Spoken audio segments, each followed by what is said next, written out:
And now, a poem entitled, "Some of my students are deathly afraid of public speaking."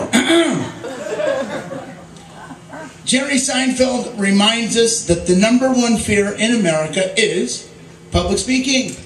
And the #2 fear in America is death.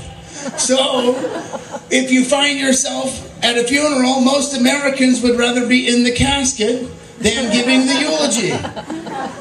I tell my nervous students, dude, there are 7 billion people on the planet.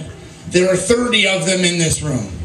It's a statistically insignificant percentage of the population.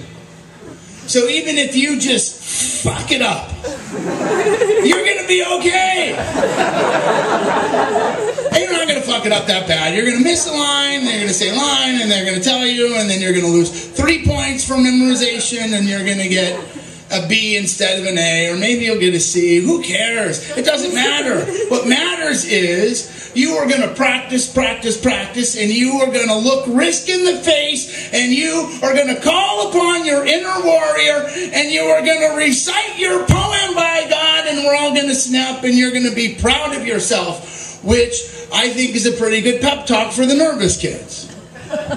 But it doesn't work, because if you're nervous, and they can't talk you out of it. But I continue on. Sometimes I got to get tough. And they go, "But Mr. Lyon, you don't understand. I get really nervous." And I say, "Look risk in the face." And they say, "But can't I just come in at lunch and recite the poem to you?" And I say, "No, you've got to get tough."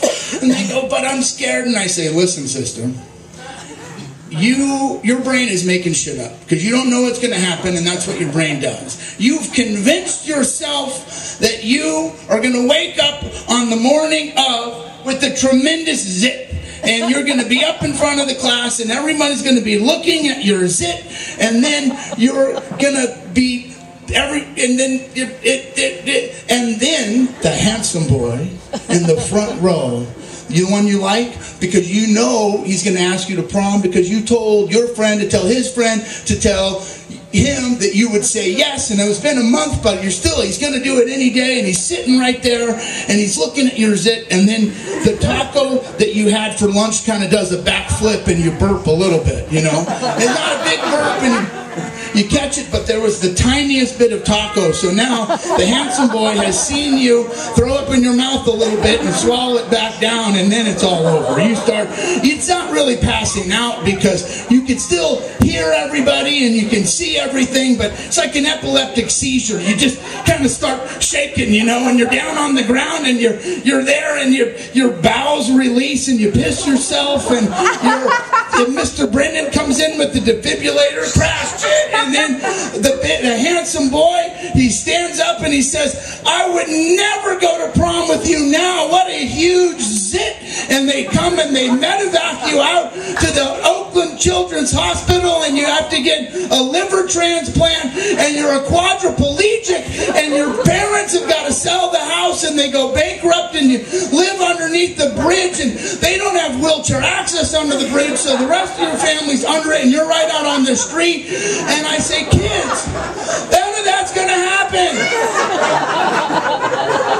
You are going to practice, and you are going to look risk in the face, and you're going to call upon your warrior, and you are going to recite your poem by God, and we're all going to snap, and you're going to be proud of yourself. And you never know, someday you just might find yourself at a poetry slam.